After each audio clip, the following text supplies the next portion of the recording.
Hepdeniň 5-nji gününde Ahal vilayatynyň durly künjeklerine bir näçe çäreler guruldy.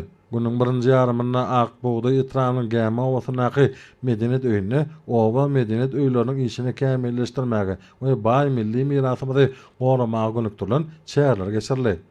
Owa Medenet öýleriniň işini kämilleşdirmek, resmi namalar dolanşanyň usuliýetini döwrewaplaşdyrmak, tankemde folklor sunugatynyň gadymy nusgalaryny diketmek boýunça usuly maslahat, şeýle-de gürkizme çykyşlary hünärmenlere tejribe alşmagy we işleri has netijeler guramak üçin täze bilimleri öwrenmäge mümkinçilik beretdi.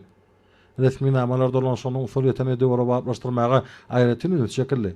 Oğur dolanış amallaryny ýeňilleşdirmäge olaryň aýdynlygyny we netijelerini ýokarlandyrmaga gönükdirilendir.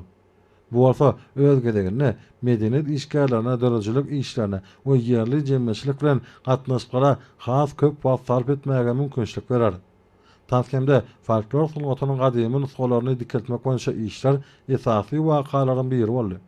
Müýtagalar medeni öz boşlugyň aýrylmaz bölegi bolan milli däp desturlary gorap saklamagy bolan agrarlygyň tutnamasydyr. Hünärmenler halk dörejiliginiň asl nusgalaryny diketmek we ýaşlara geçirmek usullaryny görkezdiler. Bolsa olaryň aýagly saklanmagy hemde gelecek nesiller üçin ýeterligini üpjün eder. Usuly gollanmalaryň we amaly haşam sunugatynyň eserleriniň sergisi çäranyň ähmetini artdyrdy.